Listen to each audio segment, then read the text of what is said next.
Welcome to Mixed Combat Radio. It is another day, another edition of the show.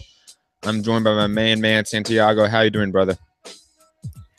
Good. Just woke up about an hour ago and trying to get ready to fly out to Illinois later in the evening. Yep. And then obviously when you get back from Illinois, we are hitting the road to basically Palm Springs, California to cover the Jason Quigley Glenn Tapia fight on ESPN. That should be fun next week. I spoke with Jason Quigley yesterday. You can find those interviews up on the Boxing Voice. Man, he lit up when I said I was with the Boxing Voice. Man, that was funny. But I digress. Got really off topic right there off the bat, but that's how we do it over here.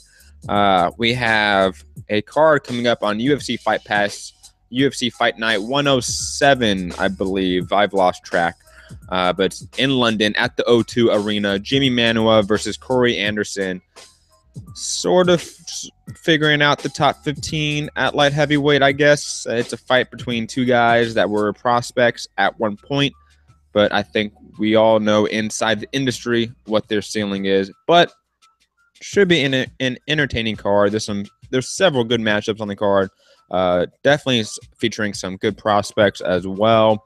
Obviously, it's been compared to Bellator's London card with Rory McDonald versus Paul Daly as the main event. And I feel like that's just an awful comparison. So we won't compare it on this show because there's no point. But let us get to the nitty-gritty of this card. We have in the main event Jimi Manuwa versus Corey Anderson. So from your casual perspective, Santiago, what are your thoughts on the fight? A prediction? Do either of these guys have a potential to be a champion? I say that trying not to laugh, but that is the case. Well, I haven't seen anything on Corey Anderson, but on Jimi Manuwa, I've seen that from what I've been able to gather that he has good technique and form, poise, even when he's in the middle of an assault against them. A pretty good selection of attack in a stand-up game, plus combinations and pretty good power. So he looks like a good fighter, someone that I would definitely, watch and favor to beat, most guys, I guess. Yeah, I agree. And I think that Jimi Manuwa obviously is the more credentialed fighter, if that makes sense. But that's not really a case because it's the UFC, so there's only one credential that matters, which is the belt. But he is the more seasoned fighter. He's fought better opposition. Even if he's lost to that opposition, he's at least fought him. And obviously, this is, in my perspective, a building up fight for Jimi Manuwa. Even though Jimi Manuwa is progressed in age, he is a much older fighter than his record shows. I believe he's 37 years old. He started MMA very late into his career. Only a record of 16-2, so that shows you how small his record is for a guy of that age. But he's coming off an emphatic knockout over OSP, who I picked to actually beat Jimi Manuwa. So this version of Jimi Manuwa that we're seeing recently could be somebody in the division that creates good matchups and good fights. I do not think he's ever going to be a champion because you still have guys like John Jones in the mix, Daniel Cormier, Alexander Gustafsson, who knocked him out. I think Glover Teixeira could potentially beat him at this point, even though Glover Teixeira is obviously progressed in age, and Gustafsson and Teixeira fighting on, I believe, in June. So I could see the winner of this fight potentially fighting the winner of that fight. But I agree with your assessment of his technique. He is a very good boxer, in my opinion, more so than a kickboxer. He has some decent body kicks, but he rarely, in my opinion, throws accurate head strikes with his kicks. He is poised in the pocket. I see Jimi Manuwa landing a huge shot on Corey Anderson, who, in my perception of Corey Anderson, is a guy that tries to just over volume his opponent, not necessarily throwing anything that's technique perfect, not throwing anything that's powerful necessarily. He doesn't have knockout power in his legs or his hands. I see Corey Anderson being the guy that always throws 1, 2s, and 3s to set up clinches and then takedowns and then work just off the volume and the output that he has to win rounds. A guy like that, I feel like, is going to give plenty of options to a counterboxer, really, in Jimi Manuwa. I think Jimi Manuwa is going to slip his shots, land his hard, compact hooks, and eventually put him out. I think probably a second-round knockout is not out of the question.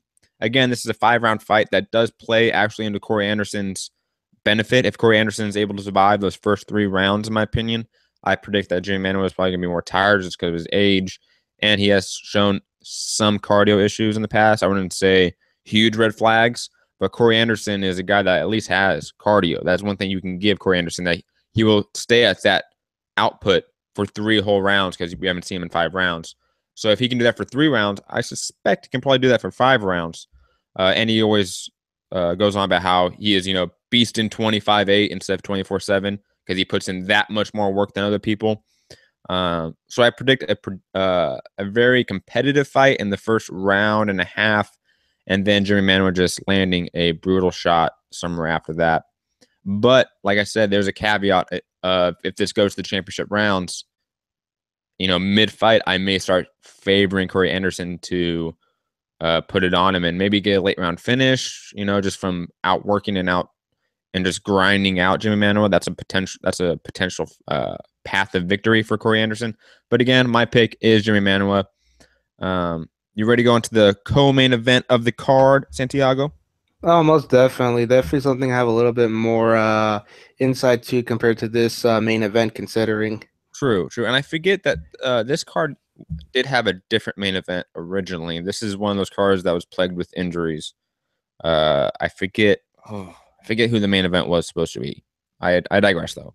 Gunnar Nelson, obviously the training partner to Conor McGregor, famed Brazilian Jiu-Jitsu practitioner and prodigy in every sense of the word, is fighting the model himself, Alan Jouban, who moonlights as a male model. This fight, to me, could be in terms of an MMA fan who's really purposeful and trying to figure out the techniques and such, this is one of those fights that's going to be very interesting to watch because we have Gunnar Nelson, who's probably has the faster hands, can fight from a longer range, good striking, but obviously his grappling is his bread and butter. But Gunnar Nelson has some karate background, so that's what gives him that style, that light on his toes, almost like Machida style, where he'll lunge in with counter strikes. And then you have Alan Jouban, who's much more of the traditional Muay Thai kickboxer, but he is shown to have great recovery ability, a durable chin, and insane power. And plus, it's not like he doesn't have technique. For as much as we give MMA fighters shit for sometimes the lack of striking technique in their relative disciplines, like boxing, like boxers and boxing obviously have greater boxing technique than MMA fighters, period, right?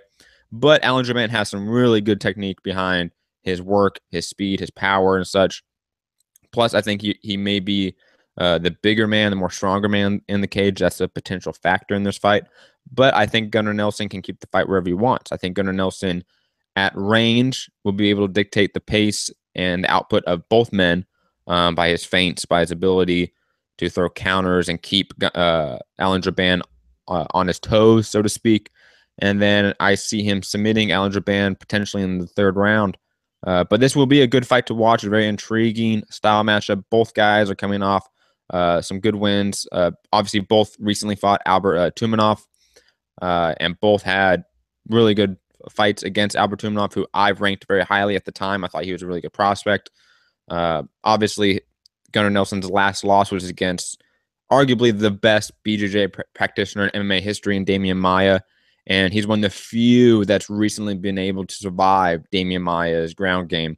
So Gunnar Nelson is a legit world-level grappler. I think that's probably going to be the factor in this fight. Santiago, thoughts? Yeah, no, I'm pretty much have had the same ideas as you did. On Gunnar Nelson, I saw someone who was pretty much kind of like a wild stand-up striker, but the ground game was definitely, in my opinion, his go-to. Good takedown submissions, decent ground and pound. And in Alan Jouban, I saw a stand-up fighter with a varied use of kicks, a position striker with good counter striking ability. Although he is slightly wild with certain shots, definitely see this as an interesting style matchup, something that I would enjoy watching if had this been a boxing match. But even an MMA match, it still gives me that intrigue that, like, oh, how's this gonna play out? Is the ground game gonna take over the stand up, or the stand up fighter gonna keep it on the feet? And the Uh, interesting part is that Gunnar Nelson could potentially win a stand-up battle too. Like Gunnar Nelson is, I'm not gonna say really good on the feet because he's not. He's been outstruck, but his karate background gives him a style that's so hard to deal with for MMA fighters usually. Yeah, I could see that too in the way that he does throw his shots sometimes. My pick for this fight though would probably be Alan Jouban. Slightly preference to stand up strikers Oh my god! personally. Oh my god! Dissension. We're finally getting some dissension. You know, people that are listening, all one viewer. Thank you. Um, I just want to say that the amount of times that we have had difference of predictions when it comes to MMA fights, I can count on one hand probably. Because we all know your casual ass Santiago always copies my picks. Yes, but for once now we finally have something that we can disagree on. Yes. Yes. Oh my god, I'm gonna talk so much shit when Gunnar Nelson wins. I cannot wait. Oh, so what do you think? Alan Jouban by knockout or decision? Probably this is what a 3 round fight, right? Yes. Yeah, I'd probably give it to Alan Jouban by either late round stoppage or decision. Man, I can't wait now. This gave me so much more excitement for this card because that was one of the fights I was looking forward to the most, and the fact that we have uh difference of predictions. Oh my god, I cannot wait. But to move on to keep the show moving before I gloat too much about how that's such a casual pick, Santiago. Uh, Brad Pickett making his final walk to the cage. Man, what a career, Brad Pickett. You know, I'm gonna go to your record right now and just start reading off names because even in your losses, because you do have a lot. You have 13 losses, Brad Pickett. I'm not gonna lie.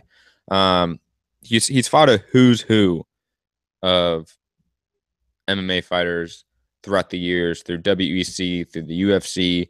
He's one of only two men to beat the greatest flyweight in MMA history in Demetrius Johnson. Him and Dominic Cruz are the only men to beat him. That is a feather in Brad Pickett's cap that he can always hold on to. Obviously, a version of Demetrius Johnson that was at 135, not at 125. Also, a version of Demetrius Johnson that was less skilled. Obviously, that was years ago, but still a feather in your cap. That still means something. You beat the greatest flyweight of all time. And you and one other guy can say that. And that other guy's a Hall of Famer without a doubt in Dominic Cruz. So kudos to you. But I'm going to read off your record. Um, Man, you have a lot of losses, though. Ooh.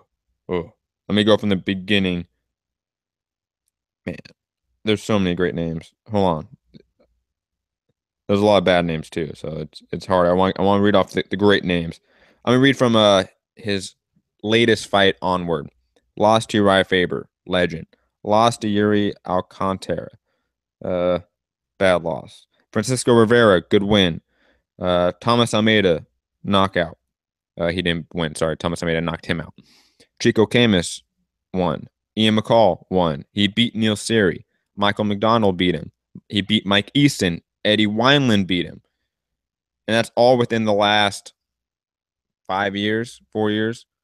And again, those are a lot of losses, but he fought everyone. You know, he never took soft touches. You know, Yves Jouban, Demetrio Page, Henan Barral, Ivan Menjivar, Scott Jorgensen beat Demetrius Johnson. You know, the list goes on, and I can keep going, but man, the guy has fought a who's who at 135 and at 125. So I just want to give him a round of applause. I don't have a clap soundbite yet, but you know, true legend. I hope he comes away with a win. I'll be honest though, I haven't really seen that much of his opponent. I know you did a little bit of tape study, Santiago. So, what were your thoughts on his opponent? Well, just to start off with Marlon Vera, to me, he looked like your prototypical MMA fighter, a guy who could pretty much do a little bit of everything there, stand up, takedown, ground and pound, submission, but, nothing that really stuck out to me compared to some of the other fighters that I've been doing tape on, For Brad Pickett, I saw that he had a really good takedown, a really strong left hook and right uppercut, and definitely some pretty strong technique and form.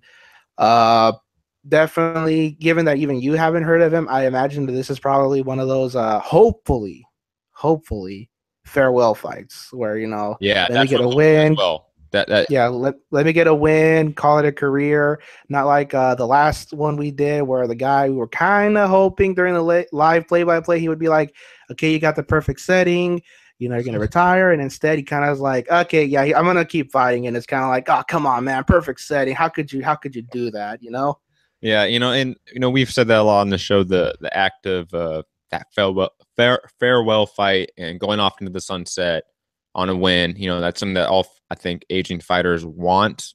But because they are fighters, because they're world class athletes, they always think they can do it. Like that's just part of their mentality. Like those type of people never think they lose. They still think they're the greatest in the world. Like that's the type of mentality you have to be a pro fighter. Let's be real.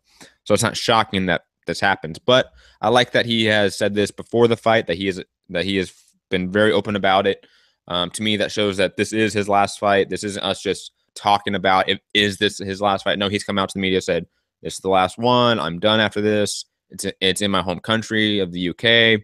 He's obviously been a huge pioneer for the UK fighters in the lower weight classes.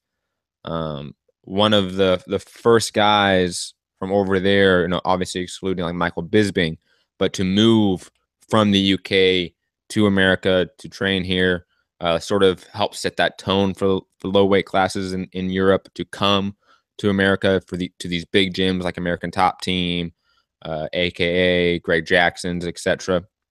But man, I agree with your assessment of the technique and such. And it's one of those things where is Brad Pickett just too over the hill? Like that's one of those things where is he just too old to compete at this level, whatever this level is against Marlon Vera? Yeah, is that fight where basically, let's introduce this guy to the world, obviously he's Yeah. over the hill, he doesn't have it anymore. This should be an easy fight for you. You lose And and I don't think that's the case here. I think if they were trying to put someone over Brad Pickett, using that pro wrestling term to put someone over, they wouldn't have picked Marlon Vera, in my opinion. They would pick someone else. But I digress. Again, if you look at the names that he has lost to in the last 4 or 5 years, they're all top 10. Marlon Vera isn't top 10. And he's losing by decision. The only real finish that he succumbed to was a knockout by Thomas Almeida. And Thomas Almeida has like an 88% knockout rate at bantamweight. At 135, he has an 88% knockout rate. Like that's insane. So, yeah, he got knocked out by a bigger, stronger, more powerful striker. That can happen. So I don't think that's a indictment of his chin failing him. He's lost by decision and such a lot, split decision as well. So he's been competitive in spots or throughout these bouts that he's losing anyways. So I'm picking Brad Pickett to win by decision, maybe by submission. Even though his nickname is One Punch, he's never been known for one punch knockout power. He's really been known for his grappling. And his boxing, while good, decent boxing technique, is really to set up his clinching, his takedowns, and to work guillotines and chokes. So I can see him getting a quick guillotine choke or a rear naked choke off of Marlon Vera, or winning a decision very clearly. But my pick is Brad Pickett, no pun intended. Is that your official pick, Santiago? I don't know if we heard it. yeah, no, I'd probably go at Brad Pickett just because he does have the experience, over Vera. And really, what we really will be looking for in this matchup would be how much does Brad Pickett have left, just like Shogun Rua. So hopefully he can go out on the win, call it a career, and congratulations, man, you did what Shogun Rua couldn't do apparently. Oh God, Shogun, why, man? Oh. I digress. The next fight on the card, Joseph Duffy, at one time the last man to beat Conor McGregor, but now Nate Diaz #209 has that claim. But Joseph Duffy, one of the men to have beat Conor McGregor in his career, obviously something that probably helped him get to the UFC. Not saying that he wasn't a good prospect or a good talent, really good boxing technique. amazing jiu-jitsu, especially for his level in the division. Has a loss to Dustin Poirier in his last fight. That was a competitive fight. I think he clearly lost, but it was competitive. Just got outboxed, outstruck. The jab of Dustin Poirier gave him issues, and just the ability of Dustin Poirier to slip off the center line gave him some issues as well. He's fighting Reza Madadi. Madadi having some issues as of late. That's why he has been fighting recently. But this fight to me is a comeback fight.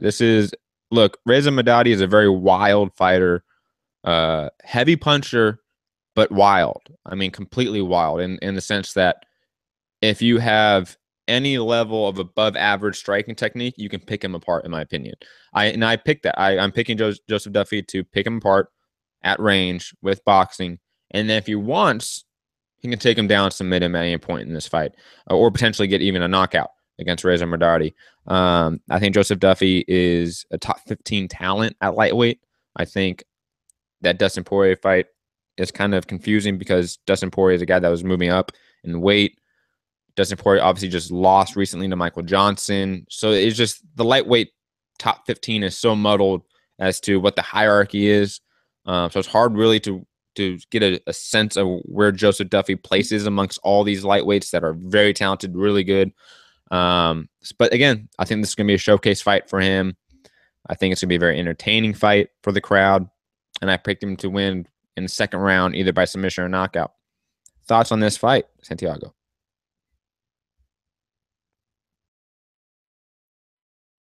Santiago. Yeah. Unlike the other fights, I actually haven't had a lot of time to see any tape on either of these two guys, but like I'm always partial to the Irish personally. I picked Carl Frampton to beat Santa Cruz the second time over, and so I got to pick the Irish, man, because it's the Irish. I wouldn't be. I wouldn't be surprised. Go. You just love their liquor, Santiago. You alcoholic. I think you just hate the fact that I've yet to get a hangover. Yeah, it's ridiculous. I mean, if you don't know how drunk Santiago gets, go back and watch what was it? The Korean Zombie Dennis Bermudez immediate reaction show. Yeah, it's that one. That one. And I'll just put it this way. Santiago never names any of the fighters by name throughout the entire show. That's how drunk he was. Good, great times. Great times. But so your, very limited knowledge pick is Joseph Duffy, right? Yeah, very limited knowledge on both guys, but once again, I like the Irish. Yeah, he's the favorite in this fight for a reason. I mean, he's a legit talent in the division. Reza Madadi is not. Arnold Allen versus Makwan Amirkhani, man. And Amirkhani, man, one of my favorite fighters to watch because he's one of those guys where, first off, he's an incredible wrestler. I think his amateur wrestling career had like a record of like 400 wins and like a couple losses, like some insane wrestling amateur record. I'm not talking about pro wrestling, obviously. I'm talking about like collegiate wrestling and such, freestyle wrestling. But so obviously he brings that into the cage, has really good grappling as a result. He's obviously but he has adapted his submission game with that grappling game as well. So his submission game is very, very deadly. And plus he has become this dynamic, athletic striker in a way that even though it's devoid of technique at times, because it's so dynamic and so athletic and so explosive, he can get a flying knee knockout in 8 seconds like he did in 3 fights ago. In 8 seconds, this guy did a flying knee and followed up some punches and knocked out a guy. So like that is impressive. But like I sort of said with Reza Madadi earlier, when you're that explosive, it does leave you open to a guy that's a little more fundamental. Now, I'll be honest, I have not seen Arnold Allen fight in a full fight. I've seen some highlights. He seems like a decent striker, sort of that prototypical MMA fighter, in my opinion. I haven't seen anything really insane from him. Santiago, I know you've watched some tape on him.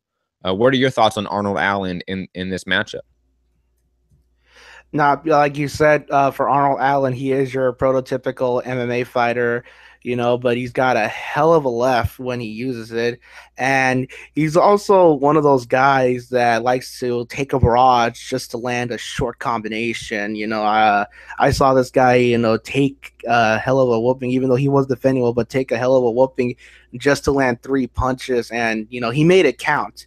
He definitely made it count. So, in Marlon Amirkhani, I saw that he was a fast starter, and he's got a really, really good ability. As you alluded to with the wrestling background, a good ability to not just get, but also retake the takedown, even if he loses it. Yeah, his chain wrestling is pretty good. Like if he drops for a single leg, and like I've talked about this when we've watched fights, like chain wrestling, like when you see a guy drop for a single leg, doesn't get it, switches to a double, switches back to a single, goes for an outside trip, all these different takedown attempts and different techniques of taking people down in a row and chaining them. That's some impressive high level stuff.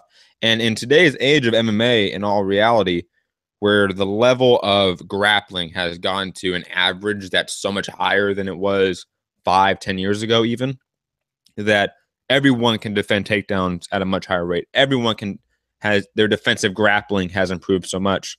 So what you do to negate that or combat that is chain your grappling together, throw your opponent off, because especially if they're watching tape and if you're known for a good single leg, and if you're able to chain from a single leg to a double leg to like an outside trip, that's some high level stuff, and that'll throw off your opponent. He won't expect that. So I think, and like Khabib Nurmagomedov is excellent at chaining takedowns, and even if like you take someone down and they get right back up, he's still on them. He doesn't let up. He still has his arm around the leg. He still has his hands around the waist or something like that. He's still looking to take him back down. And Amirkhani has that same propensity, and he can also take the back at an extremely rapid pace. Because I don't know what it is, because when you're in a really explosive grappler, I think naturally your opponent scrambles more, actually. That their reaction to somebody that's exploding into takedowns, exploding into grappling exchanges, is that their natural reaction is to scramble, turn, try to get out of it as fast as possible. When it's more slow and more methodical, that's where you get the periods of inactivity in grappling. So just because just the nature of Amirkhani's grappling ability and dynamism makes guys scramble more, which in essence allows Amirkhani to take people's backs at a much faster rate. The only real exception to that rule, in my opinion, is like a Damian Maia, who's maybe just pressure, the strength and power he's putting on people in the grappling makes people scramble, and that's how Damian Maia is able to take people's backs as fast as he does.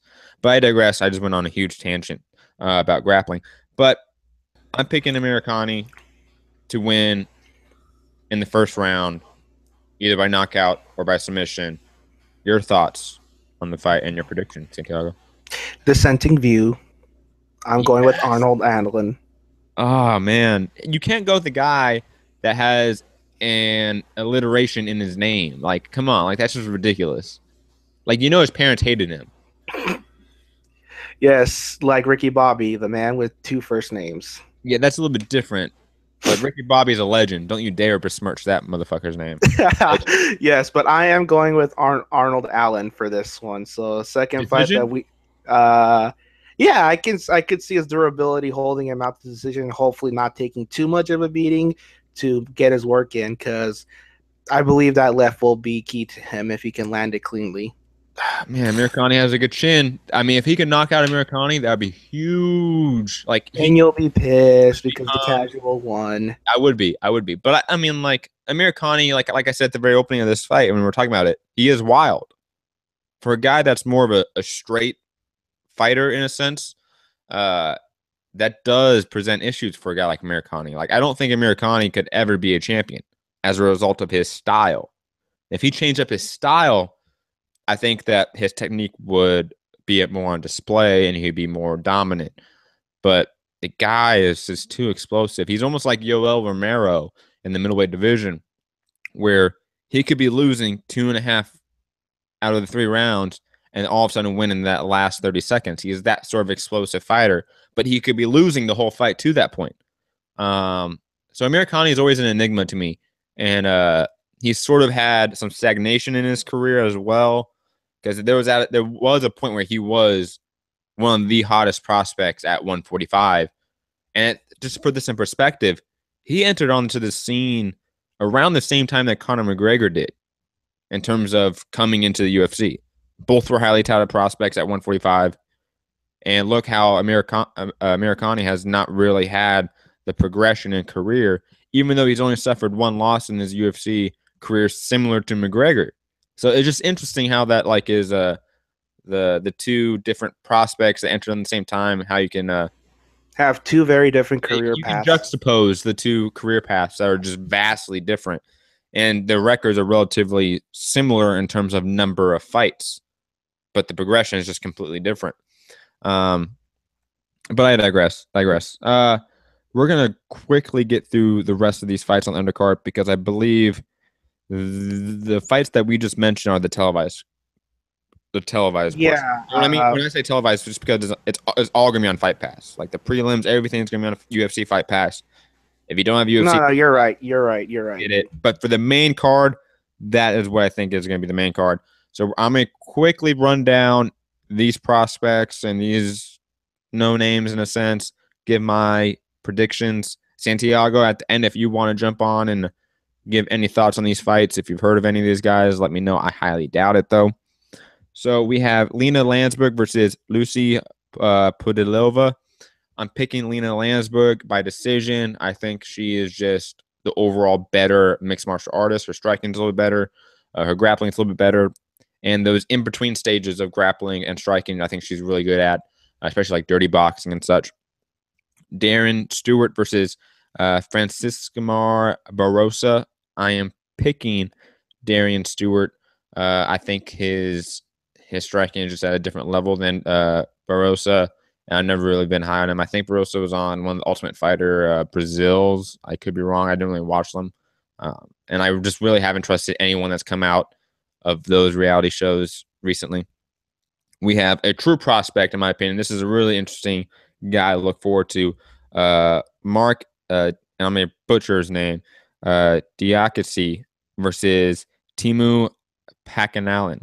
And Diakiese is a really good prospect, really good striking, and he has shown a level of grappling that at his age and tenure in MMA is really above average. And I think that's going to be interesting to look forward to, because whenever you see a guy this well-rounded from that area, because the UK has never really produced the most well-rounded MMA fighters, that's something to watch out for, because those guys naturally have a hold on the market, a potential hold on the market, because there's not many great guys from there. You know, Michael Bisping is the greatest MMA fighter from the UK, to put that in perspective. And that's not saying much. So I'm picking Marc Diakiese, probably by like a second round finish, whatever he's feeling at the time. Bradley Scott, another Ultimate Fighter alum who I do not trust at all. Again, Scott Askham. I'm going to pick Askham purely because of that reason, that Bradley Scott from the Ultimate Fighter. And I think that reality show has not produced high-level talent as a whole since,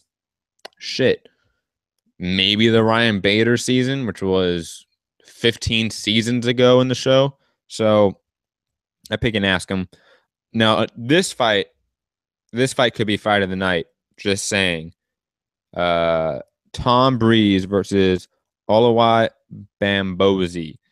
And Bamgbose, a dynamic, hard striker, kickboxer, traditional kickboxer, really good body kicks, great left hook against Tom Breese, almost the same fighter, elite kickboxer, great body kicks. I think he has a better right hook than left hook. But this fight potentially could be either a knockout of the night sort of fight or a fight of the night sort of fight. I think they're going to mesh really well. Both guys are good prospects at the middleweight division. Something to look at, because that division is always looking for more talent. But I'm going to pick. I've been really conflicted on this fight, to be honest. I think both guys can beat the other. I'm going to go Tom Breese, though, slightly. and I'm very hesitant because I've seen Tom Breese lose, and when he loses, he doesn't look good. So I'm picking Tom Breese. Leon Edwards versus Vicente Liqua. I am picking Leon Edwards. I think he just does a little bit better of everything. Picking him by decision. Daniel Almanlechik versus Timothy Johnson. I've never really liked Timothy Johnson's game. Again, this is a heavyweight fight, which is just, I mean, come on. It's like the third fight in the card is the heavyweight division. Like, we know what to expect from this fight. It's either going to be a first round finish or a 3-rounder snooze fest. I'm going to pick Timothy Johnson, though, the upset pick, because I'm not even going to try to pronounce his name again. Has an awful chin. Like, truly an awful chin. And then the first fight of the card, Ian Entwistle versus Brett Johns. I'm going Entwistle just because I like his name more. Never seen any of those two guys fight. So I'm going Entwistle. Good name. Imagine that guy being a UFC champion and you have to pronounce that name all the time. That'd be fun. I like that future. So Santiago, that wraps up the card. Any final thoughts on any of those prelims? Any final thoughts on the card itself? Nah, sounds like a good card. Something I'm definitely gonna be keeping an eye out while I am all the way over there in Illinois. I'll be taking my Stagger stream with me, so I'll definitely be in tune. And if anything, we could do an immediate reaction show depending how the card turns out while I'm over there. So looking forward to this. Obviously, what about your final thoughts or opinions on how the card's stacking up thus far, considering everything that's taken place in between? I think it's one of those cards like, and here's the thing, and you know this because it happened in boxing too. When you get a bad card in terms of name value, but there's good matchups in a sense, you will always get people that say, "Oh, it's going to be like that fight card that just delivers on everything. It's going to be a great fight card, and nobody's going to know about it. And I'm going to be the hardcore that knows about it, right?" Like, I feel like every hardcore gets that thought process in their head about these level of cards. And it's one of those things where you can have great cards on paper and it's a dud after a dud after a dud of a fight. So I think that there's going to be fights on here that are not good, that are not entertaining, but the ones that we really broke down are intriguing matchups. They are. I think, and the way that they are matched up stylistically, in my opinion, is going to either present really interesting finishes in the bout or just very competitive, exciting bouts for the whole duration. Oh, most definitely. I mean, the fights that I I did don't do see tape any way study. that Alan Jouban and Gunnar Nelson isn't interesting on some level. Yeah, no, no, most definitely. The tape study I did tells me that, and like you always point out, like I always like to point out, I'm just a casual fan, but this is something that I'm actually looking forward to outside of the boxing event that's taking place that same night. So, two things to look forward to tonight, this weekend for me. True. Obviously, Triple G Jacobs, all that content and coverage will be on the Boxing Voice and this beautiful panel behind me you can look at in the logo. Go to theboxingvoice.com if you want to check that out. But obviously, you are here in Mixed Combat Radio, sort of a pseudo affiliate of the Boxing Voice. Ness doesn't want to admit it, but he plugs my show. He does. I'm just saying, it's basically an affiliate. But Santiago, thank you for jumping on with me before we head out of here. You can obviously follow me and Santiago on Facebook to get all sorts of fight updates at Mixed Combat Radio. You can follow me on Twitter at Mixed Combat News. You can obviously support us at patreon.com/Mixed Combat Radio, YouTube, SoundCloud, iTunes. Subscribe, like, share, everything. Help support the show. Thank you for listening. It's been another great edition of the Mixed Combat Radio podcast, man. And Santiago, hope you have a great flight, brother. Thanks a lot, man. I appreciate it. You have yourself a good day. All right, we're going to head out of here. We're going to try to do some shows. I'm going to try to do an immediate reaction show after this card. It's going to be a little bit difficult. Oh, no, wait, it's in London. So it'd be like a midday card. Fuck, I can do it before Triple G Jacobs. Hell yeah. So yeah, that's the beauty of this card, is the fact that we're gonna have such a time delay between the actual undercard and the event itself. True. So everyone, Have a good day. Enjoy the fights. Peace.